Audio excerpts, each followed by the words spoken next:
Okay, so now we're going to talk about the 3 extra-embryonic membranes and what actually happens to them during pregnancy. So the 3 extra-embryonic membranes are the amnion, the yolk sac and the chorion. And the amnion is continuous with the epiblast. And the epiblast, if you don't know, in week 2 of embryology, the bilaminar disc forms. And the bilaminar disc consists of the hyperblast and the epiblast. And the amnion, an extra-embryonic membrane, is continuous with the epiblast.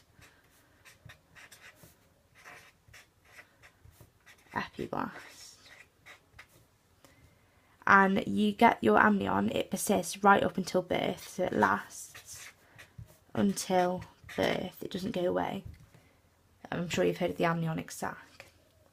And the cavity fills with amniotic fluid. Cavity fills with amniotic fluid, hence named the amniotic sac. And it's important for protection of the developing embryo. So it's continuous with the epiblast, one of the bilaminar disc layers.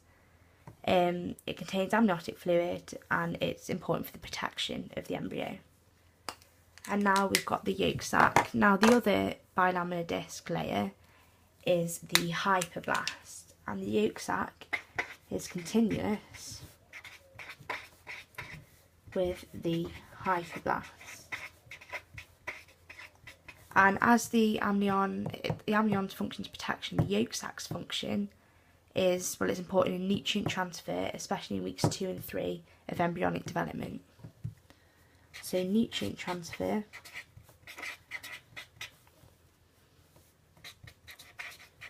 in weeks 2 and 3. And although the amnion, we know it persists right up until birth, the yolk sac disappears around week 20, so that's not there for the whole pregnancy.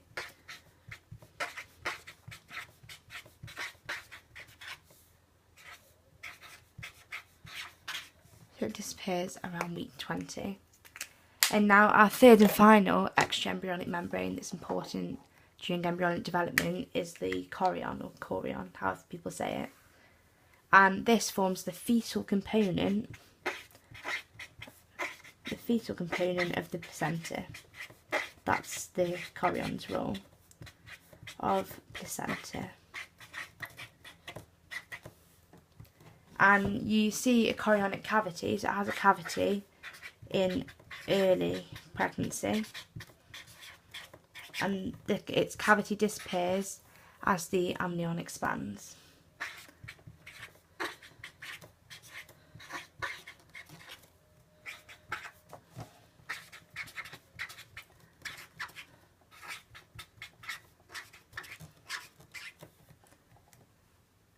And the chorion has trophoblast and extra-embryonic mesoderm.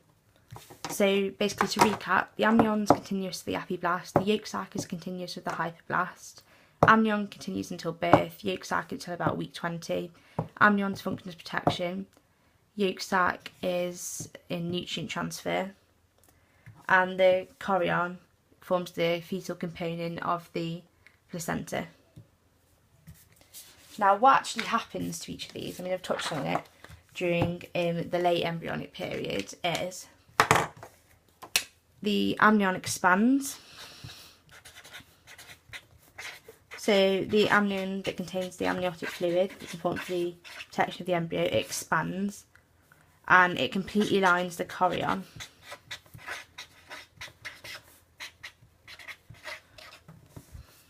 Completely lines the chorion, and this leads the chorionic cavity to disappear. So it disappears. So although the amnion and the amniotic cavity continues right up until birth, when the amnion expands, it causes the chorionic cavity to disappear.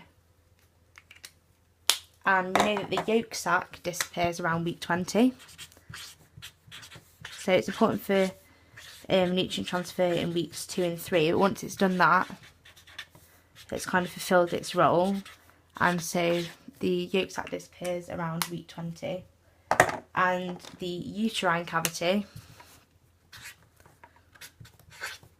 also disappears.